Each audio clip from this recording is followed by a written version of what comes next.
Start है। स्वागत है आपका फिर से एक पॉलिटी के एपी रिवीजन सेशन में। आज हम लोग पॉलिटी का लेक्चर नंबर 38 को रिवीजन करने वाले हैं, जो कि भारतीय संविधान का भाग 6 है और ये पार्ट 26 है। ठीक है, ये लेक्चर 23 मई को हुआ था 2025। ठीक है, तो 23 मई 2025 को ये लेक्चर हुआ है। तो आइए स्टार्ट करते हैं रिवीजन करना। ठीक है, तो सबसे पहले तो गणेश भगवान को प्रणाम करिए और रिवीजन करना स्टार्ट करते हैं हम लोग। ठीक है, तो सबसे पहले देखिए यहाँ से, इसमें थोड़ा पीडीएफ है ना, आगे पीछे हो गया सर, यहाँ से पढ़ाना चालू किए थे। ठीक है, तो देखिए वैधानिक, या आज हम लोग क्या पढ़ने वाले हैं, वैधानिक विधिक या फिर सांविधिक आयोग। क्या पढ़ने वाले हैं, वैधानिक विधिक या सांविधिक आयोग को आज पढ़ने वाले हैं। ठीक है ना, वैधानिक विधिक और सांविधिक आयोग को इंग्लिश में बोलते हैं लीगल कमीशन। ठीक है, लीगल कमीशन बोल दीजिए। ठीक है, या फिर आप बोल दीजिए स्टैट्यूटरी बॉडी होता है ना, उसको पढ़ने वाले हैं। तो सबसे पहला उसमें आता है कौन, एनएचआरसी। ठीक है, एनएचआरसी आता है। एनआरसी का फुल फॉर्म होता है नेशनल ह्यूमन राइट कमीशन। ठीक है, हिंदी में बोलते हैं राष्ट्रीय मानवाधिकार आयोग। ठीक है, ह्यूमन, तो ठीक है, इसके बारे में क्या है कि रंगनाथ मिश्रा समिति की सिफारिश पर एनएचआरसी की स्थापना 1993 के अधिनियम से 12 अक्टूबर 1993 को की गई। ठीक है, रंगनाथ मिश्रा समिति की सिफारिश पर एनएचआरसी की स्थापना 1993 के अधिनियम से 12 अक्टूबर 1993 को की गई। ठीक है, और संयुक्त राष्ट्र में, ठीक है, संयुक्त राष्ट्र में 10 दिसंबर 1948 को मानवाधिकार घोषणा पत्र प्रस्तुत किया गया, जिस कारण 10 दिसंबर को मानवाधिकार दिवस मनाते हैं। अध्यक्ष एवं सदस्यों की नियुक्ति राष्ट्रपति 6 सदस्यीय समिति के सलाह पर करता है। ठीक है, अध्यक्ष एवं, ठीक है, एनएचआरसी, ठीक है, एनएचआरसी के सदस्य एवं अध्यक्ष की नियुक्ति राष्ट्रपति 6 सदस्यीय समिति के सलाह पर करते हैं। तो एक बार और पढ़ते हैं। देखिए आज हम लोग पढ़ने वाले क्या है, वैधानिक या फिर उसको कहिए विधिक आयोग या फिर बोलिए सांविधिक आयोग बोलिए। ठीक है, इंग्लिश में बोलते हैं लीगल कमीशन। ठीक है, उसमें पहला आता है एनएचआरसी। ठीक है, बहुत ही महत्वपूर्ण आयोग है। इसको इंग्लिश में बोलते हैं नेशनल ह्यूमन राइट कमीशन। ठीक है, तो इसको और हिंदी में बोलते हैं राष्ट्रीय मानवाधिकार आयोग। ठीक, एनएचआरसी के बारे में बात करें तो सबसे पहला पॉइंट है कि रंगनाथन मिश्रा समिति के सिफारिश पर एनएचआरसी की स्थापना 1993 के अधिनियम से 12 अक्टूबर 1993 को की गई। आगे बात करते हैं कि एनएचआरसी, ठीक है, एनएचआरसी में का, ठीक है, संयुक्त राष्ट्र में 10 दिसंबर 1948 को मानवाधिकार घोषणा पत्र प्रस्तुत किया गया, जिस कारण से 10 दिसंबर को मानवाधिकार दिवस मनाते हैं। ठीक है, आगे बात करते हैं कि एनएचआरसी के अध्यक्ष एवं सदस्यों की नियुक्ति राष्ट्रपति 6 सदस्यीय समिति की सलाह पर करते हैं। आगे बात करते हैं कि उस 6 सदस्यीय सलाह समिति में कौन कौन होता है। तो एक तो होता है प्रधानमंत्री, दूसरा होता है लोकसभा स्पीकर, तीसरा होता है लोकसभा के विपक्ष के नेता, चौथा होता है राज्यसभा के उपसभापति, पांचवा होता है राज्यसभा के विपक्ष का नेता और छठा होता है गृह मंत्री। ये 6 लोग मिलकर डिसाइड करते हैं और क्या बोलते हैं कि राष्ट्रपति को सलाह देते हैं कि कौन एनएचआरसी का हेड होना चाहिए। ठीक है, एनएचआरसी का ध्येय वाक्य है सर्वे भवन्तु सुखिनः। ठीक है, और बात करते हैं कि एनआरसी के अध्यक्ष को, एनएचआरसी के हेड को हटाने की शक्ति राष्ट्रपति के हाथ में है। ठीक है, आगे बात करते हैं। ठीक है, नोट में बात करें कि देखिए एनआरसी 2019 में ना मानवाधिकार आयोग में, ठीक है, एनएचआरसी में कुछ निम्न परिवर्तन किया गया था। तो पहला परिवर्तन क्या था, 3 परिवर्तन किया गया, जिसमें से पहला परिवर्तन है कि 2019 से पहले, ठीक है, 2019 में तो मानवाधिकार आयोग में क्या हुआ कि परिवर्तन, 3 परिवर्तन किया गया। इसमें क्या था कि 2019 से पहले सुप्रीम कोर्ट का मुख्य न्यायाधीश ही क्या कहते हैं एनएचआरसी का अध्यक्ष बन सकता था, लेकिन बाद में चल के थोड़ा लिबरल कर दिया गया। और बाद में क्या हुआ कि 2019 के बाद सुप्रीम कोर्ट का पूर्व मुख्य न्यायाधीश, सुप्रीम कोर्ट का पूर्व मुख्य न्यायाधीश, जिसको चीफ जस्टिस ऑफ इंडिया, ठीक है, सुप्रीम कोर्ट के चीफ जस्टिस ऑफ इंडिया या फिर कोई अन्य न्यायाधीश भी एनएचआरसी के अध्यक्ष बन सकते हैं। आगे बात करते हैं कि 2019 से पहले क्या बोलते हैं एनएचआरसी के अध्यक्ष का कार्यकाल 5 वर्ष था या फिर 70 वर्ष की आयु, दोनों में से जो पहले हो जाए, 5 वर्ष या फिर 70 वर्ष की आयु। लेकिन बाद में चल के 2019 के बाद कार्यकाल को 3 वर्ष या फिर 70 वर्ष की आयु कर दिया गया। और एक और चीज़ जोड़ा गया, तीसरा पॉइंट ये जोड़ा गया कि एनएचआरसी में एक महिला सदस्य का होना अनिवार्य है। ठीक है, आगे बात करते हैं नोट का। तो एनएचआरसी के पहले अध्यक्ष रंगनाथ मिश्रा जी को ही बनाया गया था। और बात करते हैं कि एनएचआरसी एनएचआरसी का वर्तमान अध्यक्ष जस्टिस राम सुब्रमण्यम जी हैं। ठीक है, आगे बात करते हैं जिनका हाल ही में नियुक्ति हुआ है। अब बात करते हैं कि SHRC state human right commission का बात करें, जिसको हिंदी में राज्य मानवाधिकार आयोग कहा जाता है। इसके सदस्य कितने होते हैं? तो एक अध्यक्ष प्लस 2 सदस्य होते हैं। ठीक है, एक अध्यक्ष प्लस 2 सदस्य होता है। इसकी नियुक्ति राज्यपाल करते हैं। कौन करते हैं? एसएचआरसी के अध्यक्ष की नियुक्ति राज्यपाल करते हैं। किसके सिफारिश पर करते हैं? तो एक समिति के सिफारिश पर करते हैं, जिसमें कि 5 लोग होते हैं। कौन कौन होते हैं? तो चीफ मिनिस्टर। उस समिति में सिफारिश करने वाले समिति में 5 लोग होते हैं। कौन कौन होते हैं? एक तो चीफ मिनिस्टर होते हैं, एक होता है विधानसभा का स्पीकर, एक होता है विधानसभा का विपक्ष का नेता, एक होता है राज्य गृह मंत्री, एक होता है विधान परिषद का अध्यक्ष प्लस विपक्ष का नेता। ये सेम वैसे ही है।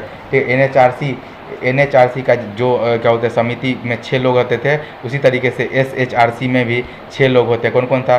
तो वहाँ प्रधानमंत्री, तो यहाँ पे क्या होता है मुख्यमंत्री, वहाँ पे क्या कहते हैं लोकसभा के स्पीकर, तो यहाँ पे विधानसभा के स्पीकर, वहाँ पे क्या होते हैं लोकसभा के विपक्ष के नेता, तो यहाँ पे विधानसभा के विपक्ष के नेता।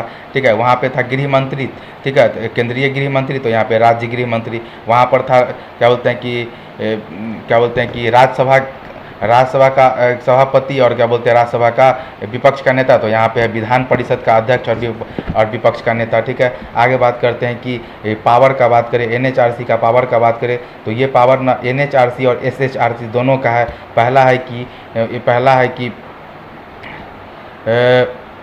पहला पावर क्या है कि एनएचआरसी के पास दीवानी शक्ति है, अर्थात सिविल पावर है कि मतलब आप किसी को समन भेज सकते हैं, किसी के समन भेज सकते हैं, बुलावा भेज सकते हैं, भेज सकते हैं, लेकिन वो आए ना आए उसको दंड का प्रावधान इसमें नहीं है। ठीक है, आप सिर्फ उसको बोल सकते हैं, मतलब कि नील बट्टे सन्नाटा करने का मतलब कि पावर क्या कहिएगा, आप कोई क्या बोलते हैं कमीशन है या कोई आयोग है, उसको क्या बोलते पनिशमेंट का अधिकार ही नहीं है, तो हो गया बेकार हो गया ना वो चीज़। तो वही चीज़ एनएचआरसी के पास दंड देने की शक्ति नहीं है। बताइए, पनिशमेंट आप नहीं दे सकते। ऐसा नहीं कि आप समन भेजे नहीं आया था, कोई पनिशमेंट उसको नहीं होगा। इसीलिए क्या कहते हैं कि एनएचआरसी के पूर्व अध्यक्ष जो रह चुके हैं जस्टिस एचएल दत्तू, ये पूर्व अध्यक्ष जो रह चुके हैं एनएचआरसी के जस्टिस एचएल दत्तू, उन्होंने एनएचआरसी को दंतहीन बाघ कहा है। क्या कहा है? दंतहीन बाघ कहा है। कौन कहने वाले हैं? एनएचआरसी को दंतहीन बाघ किसने कहा है? तो सुप्रीम कोर्ट के पहले पूर्व जस्टिस थे जो कि एनएचआरसी के अध्यक्ष भी रह चुके हैं। वो कौन थे?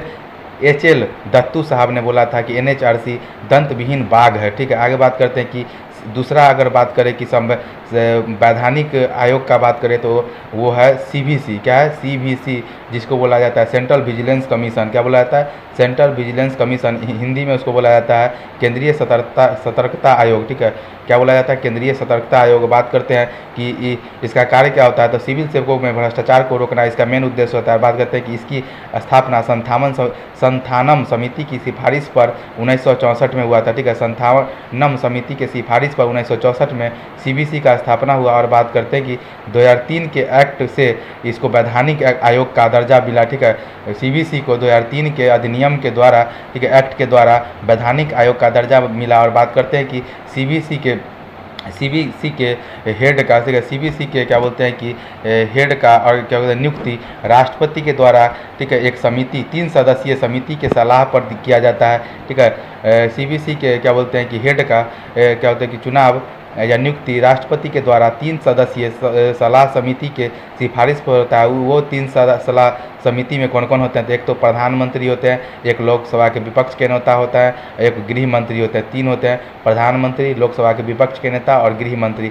आगे बात करते हैं इसकी संरचना का, तो सीवीसी का संरचना 1+2 का है। एक अध्यक्ष और 2 क्या कहते हैं कि केंद्रीय सतर्कता आयुक्त होते हैं। ठीक है ना, सीवीसी जिसको बोला जाता है सेंट्रल विजिलेंस और कमिश्नर बोला जाता है। ठीक है, तो सीवीसी का अध्यक्ष क्या कहते हैं कि सीवीसी का स्ट्रक्चर क्या 1+2 है। ठीक है, टोटल 3। आगे बात करते हैं कि पहले सीवीसी कौन रह चुके हैं? ठीक है, पहले सेंट्रल विजिलेंस कमिश्नर कौन रह चुके हैं? तो एन श्रीनिवासन रह चुके हैं। और बात करते हैं कि वर्तमान में सीवीसी के हेड कौन है? तो प्रवीण कुमार श्रीवास्तव जी हैं। और बात करते हैं कि इनके कार्यकाल बहुत ही थोड़ा अटपटा है। बाकी का तो 5 साल या फिर 65 साल होता है, लेकिन इसका 4 वर्ष और 65 वर्ष की आयु है। ठीक है, आगे बात करते हैं कि ठीक है, आगे क्या है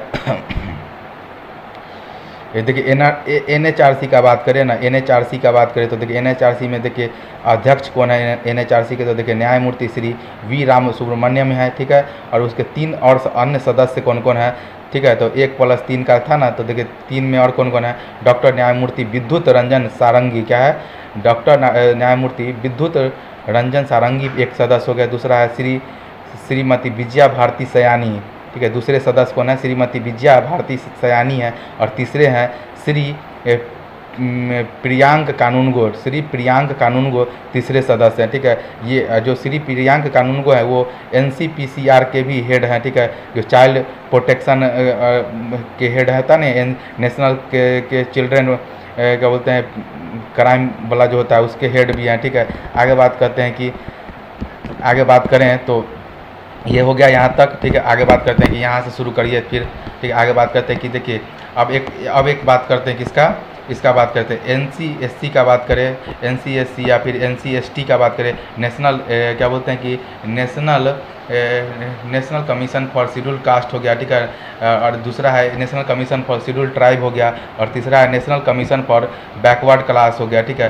तो देखिए हिंदी में होता है NSSC का, national commission for schedule caste का हिंदी क्या होता है, राष्ट्रीय अनुसूचित जाति आयोग, राष्ट्रीय अनुसूचित जाति आयोग बोला जाता है, जिसका चर्चा आर्टिकल नंबर 338 में है, ठीक है। इसका संरचना क्या होता है, 1+1 अध्यक्ष प्लस 1 उपाध्यक्ष प्लस 3 सदस्य, टोटल मिला के 5 होता है, 1 अध्यक्ष 1 उपाध्यक्ष और 3 सदस्य, ठीक है। बात करते हैं कि इसके अध्यक्ष की नियुक्ति राष्ट्रपति करते हैं और इसका कार्यकाल 3 वर्ष होता है। और बात करते हैं कि ये NCSC अपना रिपोर्ट प्रतिवेदन या रिपोर्ट किसको जमा करते हैं, तो राष्ट्रपति को जमा करते हैं। उसी तरीके से NCST का बात करें, national commission for schedule tribe का बात करें, जिसको हिंदी में बोलते हैं राष्ट्रीय अनुसूचित जनजाति आयोग, इसका चर्चा आर्टिकल नंबर 338A में है। और बात करते हैं कि ये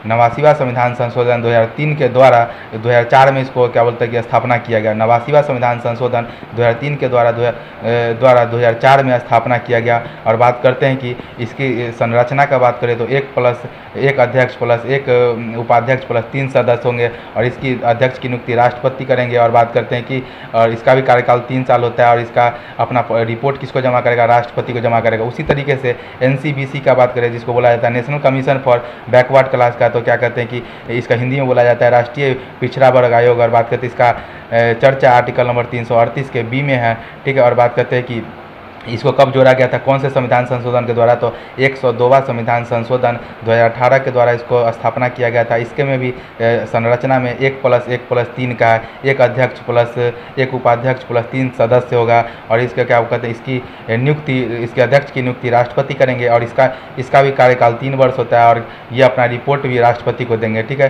तो ये चीज़ क्लियर हो गया, तीनों में डिफरेंस आपको समझ में आ गया। आगे बात करते हैं कि अभी वर्तमान में इस तीनों के अध्यक्ष कौन है, तो देख लीजिए NCSC national commission for schedule caste के अध्यक्ष किशोर मकराना जी हैं, और NCST के अध्यक्ष national commission for schedule tribe के अध्यक्ष अनंत सिंह आर्यन हैं। और बात करते हैं कि NCBC का बात करें, national commission for backward class का बात करें, तो उसके अध्यक्ष अभी हंसराज गंगाधर अहीर हैं, जो कि पहले अध्यक्ष हैं हंसराज गंगाधर अहीर। क्योंकि देखिए इसका स्थापना ही कब हुआ है, 2018 में हुआ है, तो ये पहला ही अध्यक्ष चल रहे हैं, ठीक है। आगे बात करते हैं कि नोट में बात करें तो राष्ट्रीय पिछड़ा वर्ग आयोग पहले वैधानिक आयोग था, क्योंकि इनका स्थापना 1993 के अधिनियम से हुआ है, ठीक है। राष्ट्रीय पिछड़ा वर्ग आयोग पहले वैधानिक आयोग था, क्योंकि इसका स्थापना 1993 के अधिनियम के द्वारा हुआ है। आगे बात करते हैं कि अगला वैधानिक आयोग है अंतर्राजकीय परिषद, जिसको बोला जाता है इंटर स्टेट काउंसिल, जिसका चर्चा आर्टिकल नंबर 263 में किया गया है। और बात करते हैं कि आर्टिकल नंबर 262 में नदी जल प्राधिकरण है, ठीक है ना, नदी जल, ठीक है, रिवर वाटर जो ट्रिब्यूनल होता है उसके बारे में चर्चा आर्टिकल नंबर 262 में, और 263 में अंतर्राजकीय परिषद इंटर स्टेट काउंसिल का चर्चा है। और बात करते हैं कि आज़ादी के बाद इसके बारे में पढ़ते हैं, अंतर्राजकीय परिषद के बारे में पढ़ते हैं, तो आज़ादी के बाद 1989 तक भारत में लगभग एक दलीय शासन था, ठीक है ना, सही बात है। एक दलीय कांग्रेस का शासन था ना। आज़ादी के बाद 1989 तक भारत में एक दलीय क्या बोलते हैं कि शासन था किसका, कांग्रेस का, जिसके बाद क्या हुआ कि उसके बाद क्या हुआ कि दूसरे पार्टी का सत्ता में आया, ठीक है, जिसके कारण अंतर्राजकीय परिषद के गठन की आवश्यकता महसूस क्या हुआ कि हुई, ठीक है ना। लेकिन क्या था, पहले क्या था, 1989 के तक भारत में एक दलीय शासन था, जिस कारण से अंतर्राजकीय परिषद के गठन का आवश्यकता महसूस नहीं हुआ था। लेकिन क्या हुआ कि इसके बाद क्या हुआ, 1990 में पहली बार इसका गठन किया गया, क्योंकि सरकार में क्या हुआ कि जनता दल का क्या हुआ सरकार बन गया, ठीक है। तो क्या हुआ कि सहकारिता आयोग के सिफारिश पर, ठीक है ना, सहकारिता आयोग की सिफारिश पर अंतर्राजकीय परिषद का क्या हुआ कि गठन किया गया, और इसका अध्यक्ष, ये जो अंतर्राजकीय परिषद होता है उसका अध्यक्ष इंटर स्टेट काउंसिल के हेड कौन होते हैं, पीएम होते हैं, प्रधानमंत्री होते हैं। बात करते हैं कि इसका उद्देश्य क्या होता है। इंटर स्टेट काउंसिल का उद्देश्य होता है कि राज्यों के मध्य विवाद सुलझाने के लिए इंटर स्टेट काउंसिल का गठन किया जाता है, और इसके अस्थायी समिति के हेड कौन होते हैं, गृह मंत्री होते हैं, ठीक है। बात करते हैं कि इंटर स्टेट काउंसिल के अस्थायी समिति के हेड कौन होते हैं, गृह मंत्री होते हैं। आगे बात करते हैं जीएसटी काउंसिल का, तो जीएसटी काउंसिल का स्थापना 101वां संविधान संशोधन 2016 के द्वारा संविधान में किया गया। और कब किया गया था, 101वां संविधान संशोधन 2016 कब से लागू हुआ, तो 1 जुलाई 2017 से, ठीक है। 1 जुलाई 2017 से ये लागू हो गया। और बात करते हैं कि उस समय वित्त मंत्री कौन थे, तो उस समय वित्त मंत्री अरुण जेटली साहब थे, ठीक है। और 12 बजे एग्जैक्ट 12 बजे क्या हुआ था कि ये स्टार्ट हुआ था। और बात करते हैं कि जीएसटी काउंसिल का, तो इसमें दो चीज़ है, एक है आर्टिकल नंबर 246 है, ठीक है, एक है आर्टिकल नंबर 246 है जो संविधान में जोड़ा गया था, जिसका चर्चा, जिसके 246A में जीएसटी का चर्चा था, जिसमें कि गुड्स एंड सर्विस टैक्स का चर्चा था। ये क्या है, जीएसटी क्या था, एक अप्रत्यक्ष कर है, ठीक है, वस्तु एवं सेवा पर लगने वाला कर है। और बात करते हैं यह समवर्ती सूची का कर है। और बात करते हैं कि ये विजय केलकर समिति की सिफारिश पर जीएसटी को लाया गया, ठीक है ना। आगे बात करते हैं आर्टिकल नंबर 279 का, ठीक है, 279A का बात करें, आर्टिकल नंबर 279A का बात करें तो जीएसटी काउंसिल का चर्चा 279A में है। और बात करते हैं कि जीएसटी के दर निर्धारण करने के लिए, जैसे जीएसटी का दर होता है ना, 0%, 5%, 12%, 18% और 28%, ये जीएसटी काउंसिल का दर क्या बोलते हैं कि दर को क्या कहते हैं कि सेट करने के लिए जीएसटी काउंसिल का स्थापना किया जाता है। और इसके जीएसटी काउंसिल का अध्यक्ष कौन होता है, तो वित्त मंत्री होता है। और इस बार का 2000 पिछले अभी जो हाल ही में इसका बैठक कहाँ हुआ है, जैसलमेर राजस्थान में हुआ है। नोट में सर लिखवाए हैं कि जीएसटी एक अपीलीय प्राधिकरण है। क्या है, जीएसटी एक अपीलीय प्राधिकरण के पहले अध्यक्ष, जीएसटी अपीलीय प्राधिकरण, जीएसटी, ठीक है, अपीलीय ट्रिब्यूनल के पहले अध्यक्ष कौन थे, तो संजय कुमार मिश्रा जी थे। वर्तमान में सर्वाधिक जीएसटी का कलेक्शन करने वाला राज्य कौन बना है, तो महाराष्ट्र बना है। इसी के साथ क्या होता है कि आज का हमारा रैपिड डिवीजन सेशन समाप्त होता है। मिलते हैं फिर किसी नए रैपिड डिवीजन सेशन में, तब तक के लिए बाय।